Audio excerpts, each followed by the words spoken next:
Today's video is sponsored by R6 Tracker, which is the best in-game analyst for Rainbow Six Siege. You get a full roster of stats by season or lifetime, and every other ranked match, you can actually tell what everybody's KDs, headshot percentage, or even the percentage of you winning the game, or the rank, which is probably one of my favorites, because when it comes to determine if someone's cheating or not, usually stats don't lie. Besides that, you can actually see the performance that you've had in the last 25 games, or when it comes down to your lifetime or seasonal operator percentages. So it's really cool. For example, I have one of the highest KDs on an operator like Maverick, because Maverick is my favorite operator on attack. Comment down below what your best operator is in terms of KD. Besides that, I can also see my lifetime ranked percentages. For example, on screen you can see that this season I have 97 wins. I am struggling, my dude, in champion elo. If you guys want to take advantage of this great application, go down in the description. It's going to be the top link or the pinned comment. Be sure to just download it, and it's that easy. This is free. It's a great application, and just why not try it out? So over 1 year ago, I did a video on positioning 101. Here's why you're losing gunfights, and over 350,000 people seem to have this issue since, you know, they clicked on the video and watched it. Basically, in that video, I went over positioning primarily just on defense and some things that I think would help you guys rank up. It seems like a lot of you guys found that video pretty helpful. So in today's video, I want to kind of highlight attacking positioning. I'm going to go through clips of my own, which you can really learn from, and reasons why I took certain positions and why it works, and some common mistakes you guys probably make. So we're going to start on Clubhouse, because my defensive positioning video kind of started out with that, and just common mistakes I see defenders make. First off, I want to talk about the attacking side on downstairs arsenal. Now, a lot of players are more used to extending into dirt now. Now, I usually try to tell people that you need to take dirt control, and I'm going to go from operator to operator for a basic attacking for basement, because what I'm seeing a lot of players do is miss push and do unnecessary things. So let's first start with someone that has hard breach. So let's say Maverick, or, you know, someone with a hard breach device would usually take the dirt control. What you want to do with another operator, say you're a Maverick, you have stun grenades because, you know, he lost his grenades, which kind of sucks. You would push this and just have an angle, while someone behind you, for example, which would be maybe a Flores, or, you know, someone that can just clear the utility, they would be spending their time maybe droning out for you, just so you can, you know, establish control. So let's act like we're that operator. We're droning out. We're like, okay, this is clear. You can take up to you know, dirt 3 or just close dirt, and then they would leave their drone just to see what's going on in sight. Now, as Maverick, what you're going to want to do is you're going to want to hold this passive angle. You can maybe switch on and off the drone, and you're going to wait for the people upstairs getting the kitchen hatch. The reason why you're doing this is because you now have a complete cutoff on blue, and anybody that's going to be swinging AK rack right here. This is a very great angle, because the defenders, when they're trying to take sight and retake positions, they're literally going to have to wide swing very wide just for anybody on the hatch and anybody that's going to be dropping on the hatch.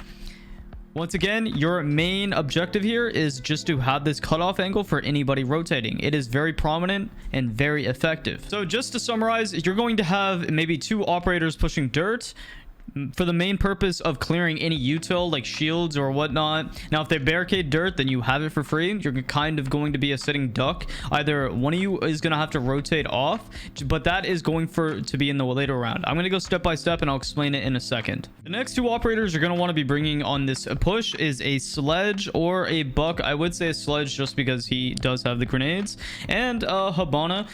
The reason why Habana is so you can actually open the wall, the hatch, I mean. I'm just going to act like I'm Habana. Say we got the hatch open. We got this open.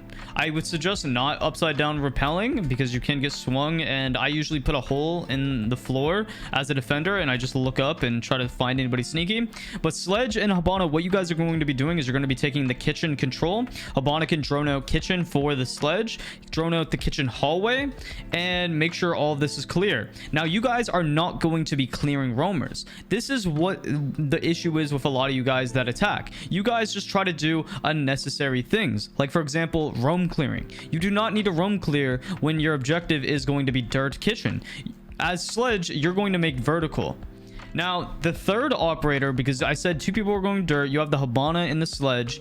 You're going to have this one guy sitting outside this hallway watching for any flanks or on the cage rappel. Now, if you guys do want to open the moto hatch, you guys got to make sure that strip is clear, and make sure you guys communicate before the round that you guys are going to go for moto hatch as well, because you guys are going to have instead of having this guy on this rappel, he's going to have to clear strip. Hibana is going to have to drone him out into strip and make sure pool is clear, toilets is clear, the bar is clear, and you know, up to lounge. Now this person, whoever it is, say it's a Zofia can now watch the flank. You can take the toilets control, or you can just have your gun up for the main stairs or the walk up from bottom staircase, while Hibana works the hatch right there. Now, you could bring a nomad, for example, and just nomad that off, and maybe just nomad the base right here, while Sledge, you know, works the vertical. You can make all sorts of vertical play, which is needed for back arsenal. And, you know, this is just a very default style push. You guys can alter the push accordingly. For example, if you guys do get an early pick in the round while you guys are working the hatch and you guys are about to execute onto the hatch, you can have one of the two people that's with the guy Dirt rotate and go blue stairs and kind of sandwich with the guy Dirt and just put pressure off of the eyes on Dirt. And then this will allow you to now drop hatch. You can keep one person on the hatch watching the flank, or you can just air jab it off and just watch, and then you can easily get a plant. My main point here is what a lot of you guys do is you try to take way too much map control that's not needed. Going third floor down is not it makes no sense unless they're placing holes in the roof right here and they're contesting you from logistics. You guys do not need to do anything when it comes to third floor down. The roamers, you're going to feed into their roam and they're going to waste tons of goddamn time. Your time management is something I notice a lot of the average player base struggling with on attack, and it's certainly gold for some reason. A lot of you guys are like sitting ducks. You guys don't really know when to push and when to establish map control. So establish map control. That is my main point here. You will win way more attacking rounds this way. Don't get me wrong, champion in diamond elo is definitely going to be played a lot differently than silver and gold, because you know, people play a lot more unpredictable in silver and gold. But these are tendencies you're going to want to work up when getting better at the game. And if you play like this, especially around a team, you will crush silvers and golds because they will have no idea how to face structured people. Now, I understand a lot of you guys do solo queue and that sucks with Siege, but you can start building up these tendencies, trying to talk to your teammates. I understand on console a lot of you guys can't talk to your teammates because, you know, people don't use the mics or they don't care. You kind of have to learn how to do this on your own, or try to evaluate where your teammates are on the map. Look around, try to feed off of how they're attacking, and ask yourself, how can you pinch the enemies with the teammates? Also, you can try to put yourself in a refraggable position. Basically, refrag is a one-to-one trade. Say you're a Sledge and your Hibana or Ash swings and dies to like an Oryx, you're right there to reswing and get that instant trade-off. That's what a refrag is. I played a little bit of competitive Siege a while ago, and I think that this attacking dirt play is a prime example of what you should be doing. Now, keep in mind, this is a very old clip. This is maybe 3 or 4 months ago, so the operator selection is definitely going to be a little bit different. And this was like T4 scrims. This was a scrim, and you know, I wasn't anything good. It's just I thought this attacking round was very good, and it's just a prime example of what I'm referring to when everything I just talked about.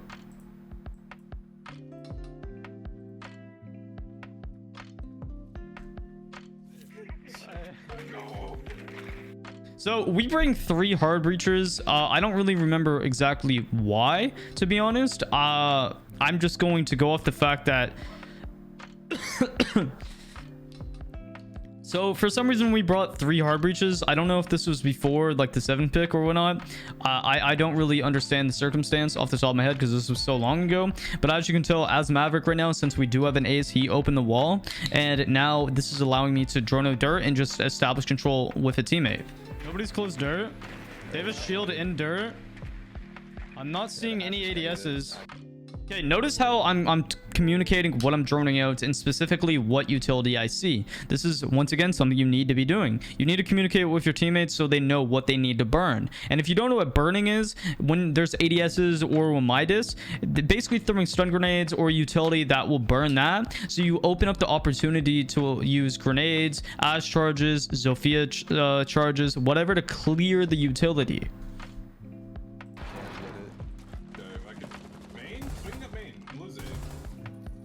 Now, I started laying down fire just in case the guy did overextend and I might have been able to pick him off. Pre-firing is just a normal thing that you should be doing. And he starts burning smokes, which is very normal. He's just trying to burn time, and just in case I'm close, he can take some damage off of me and whatever. Burned one smoke. I can try to nade this shit. Impact trick? Yeah, there's a hole here.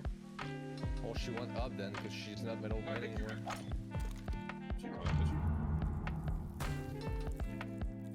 Notice how I'm not extending too much pressure and I'm not trying to force anything right now, because I hear my teammates calling out that that there was a roamer, might have went up or went down, because they're still trying to work kitchen. I know they don't have vertical played yet, and I know that they don't have the hatch opened, so I am giving them time. I'm evaluating where my teammates are and I'm just waiting.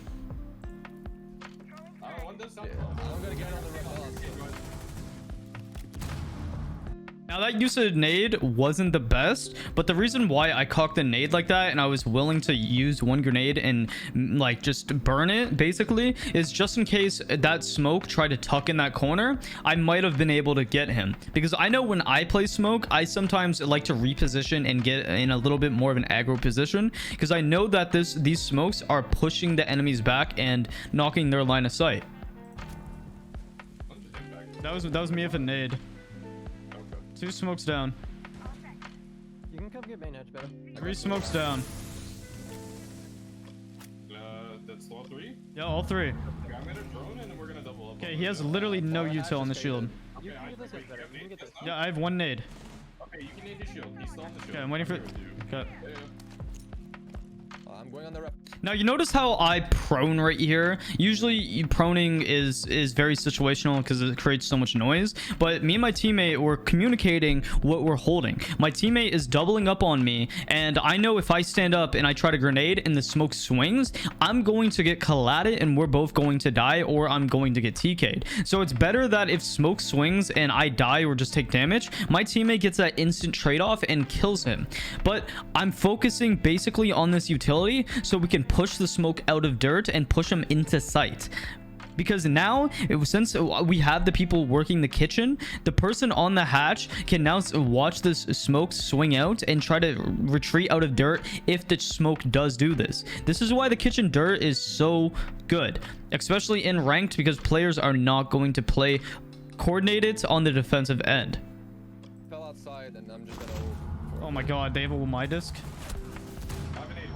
Yeah, lit him up. He ran. You cannot go through. Holy fuck. Door. I'm on the fence right now. Laying down. Dead. Now, it's kind of unfortunate that Wamai was there and kind of killed, you know, my teammate. But remember what I said about my, you know, teammate on the hatch killing the smoke if he tries to rotate out? The guy literally tried to barricade it for some reason when the hatch was open, and my ace that was on the hatch that opened the hatch cleared him. So not only did we kill the guy that was dirt, we also killed the guy that was rotating out of dirt. So even though, you know, my teammate died, which sucks, it's a 4v3 now. We have man advantage and we have so much map control with a minute 30 to go. This is really good. I tried to pressure my body a little bit more aggressive off that grenade, because once you do that, the enemy's gonna have to literally sit in the nade and die and hope to try to trade you out, or they're just gonna have to push back like they did, and then he aggressed, which kind of sucked. Smoke dead. But they barricaded one Viking lounge. Nade lounge right now. Move it. Yeah, it's fine. I'm gonna hold it, Cobra. It's fine. I can just hold it. They have a gate on my door. Should I even... Burn that double door. He's like tight left. Yeah, he just went back like stuck inside. Now I'm communicating with my teammates that basically I don't really have any utility to burn this gate. So if push comes to shove, I'm gonna be forced to push into this Aruni gate. So that's why I was questioning, should I even push? But I was trying to, I cut my comms off because I was trying to hear what my teammates were doing and looking at their positioning. This is what I'm constantly doing when it comes to playing Siege. Even if it's ranked or whatever, I'm constantly looking at what my teammates are each doing. I can see that Cobra, the sledge, is trying to aggress, I believe, into lounge. Crazy Carpet is watching the blue swing, and Q is droning him out or droning out sight. So I know I shouldn't get aggressive because nobody has my trade-off here. Should I rotate or hold it? Because there's a gate. I can't burn it. In stock, in stock. Or in blue, in blue, in blue. I like it. You won't I'm die. in blue box. Okay. Yeah, blue box. I can Wait, try and burn No, it. wait. Hold on, give me a second. That's fine. I don't have another nade. Now, I repositioned myself close to dirt because I was holding a passive angle and waiting for my teammates. But this angle is also good just in case anybody tries to rotate from boxes into AK rack to get an aggressive swing on the guy dropping from the hatch. I'm gonna go down main. I'm waiting for you guys. I'm close dirt holding a passive angle for AK. Okay, Kobe, you're bottom main, right? Yeah, one in moto. Okay, I'm gonna drop. Ready? 3, 2, 1, going. I'm holding blue. Planning. Now, as soon as he gets the communication that he dropped, I immediately know that I need to aggress a little bit because Crazy Carpet might get timinged. The guy might just go through the blue rotate. So I immediately start watching dummies box. I know I don't have to overextend just yet because I have a teammate on bottom main, which will kill the guy or light him up if he swings wide. We all have cross angles, as you can tell right now. My guy is planning by the B-bomb. My Habana is watching blue rotate. My main stairs guy is watching main hallway / short, and I'm watching dummies box for any wide swings. I'm gonna rotate. In blue. He's Blue. pushing blue box. Lit. Now, just so you know, right there, I did swing wide because I heard a shot, and he could have timinged and went through the blue rotate. So I know since I need to fill that position just in case, you know, my ace does get swung while planning. Peeking blue again. He's working up. Close. Dead. Dead. Rooney dead. Someone's in the hallway, hallway. He's moto, sorry, I lied. I'm pretty sure. No? Am I ready? In the hallway. What was I hearing? Oh, crazy.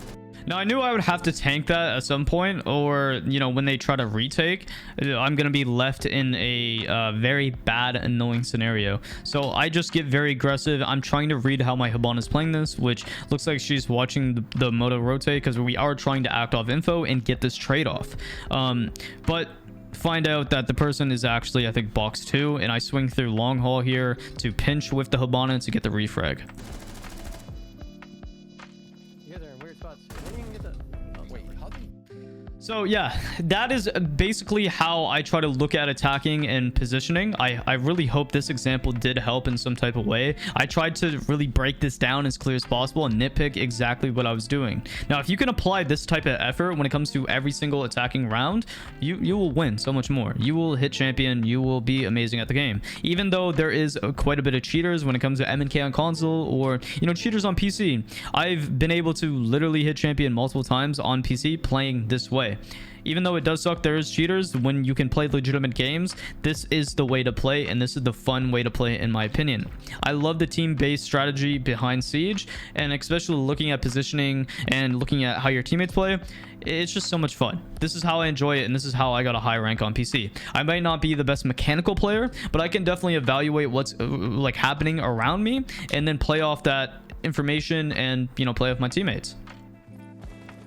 Now I'm going to show you guys one more example of the same old, you know, comp clips that I do have. This is an attacking round on Villa. Well, basically we're going horizontal over, which means that we're going from the other side of the map, clearing it and just pushing over, because a lot of roamers like to focus 90. And to be honest, I'm not a big fan of pushing straight, you know, study off the bat. This guy's swinging my fucking window in mud. I heard someone in Astro, but I don't know. What he's doing. So first off, I want to say that I have my Jackal placed outside mudroom with the window open. This is good for anybody trying to rotate.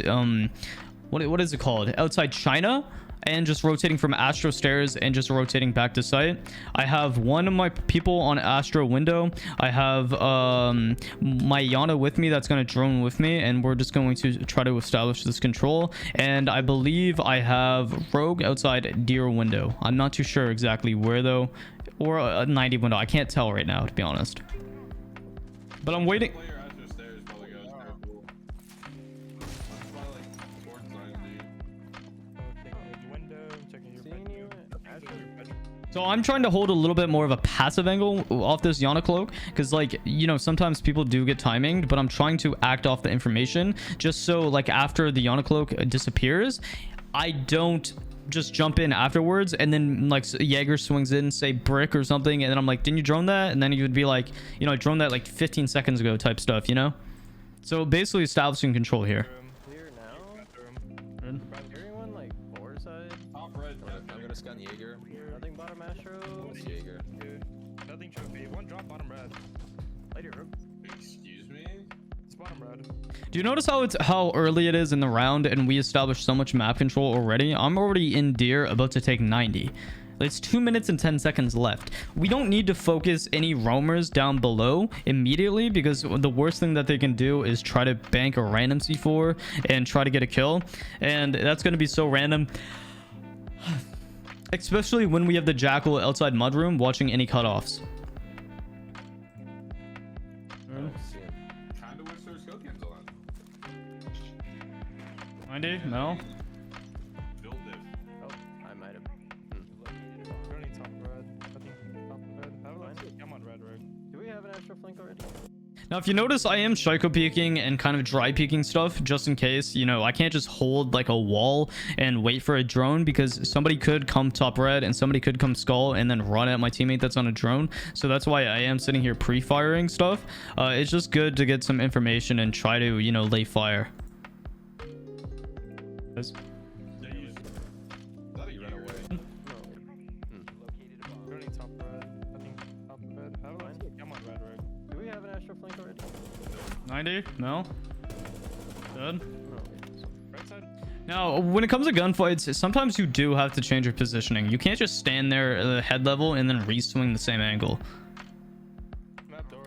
It's going towards the walls. There's Capcan on the door, Cat. Many hatches open. There's one library. Is that a You ran year? away. 70, bro? Yeah, it's going up main. You said there was one in 90? No, I killed a guy 90, but I don't know if they re-spoke. I'm waiting for you guys. They might retake. Yeah. Mozzie likes this way. Yep, done. Scanning Jaeger.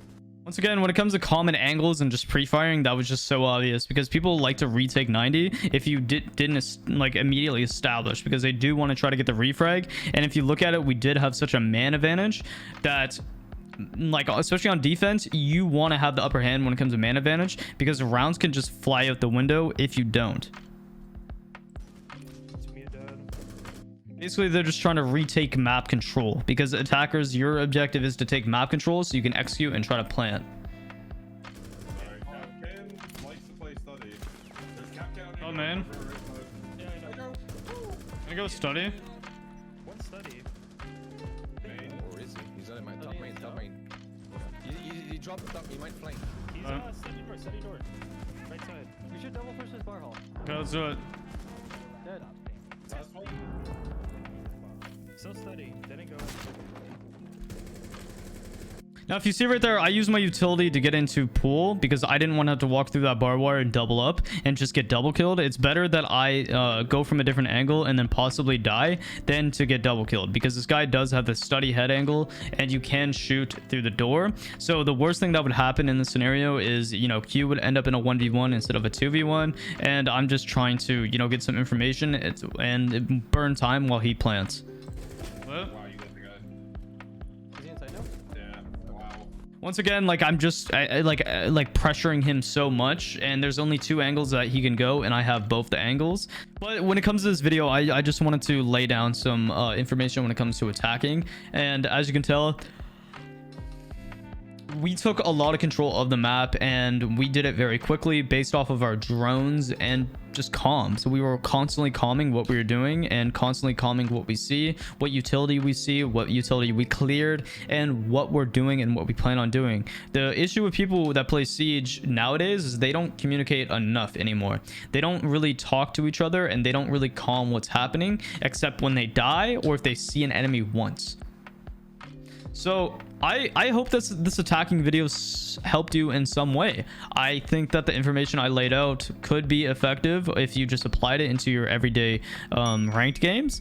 And if you guys did enjoy this video and you are new to the channel, let me know what you guys thought of this video, and make sure that you guys like, sub, and comment. Besides that, have a great day, guys.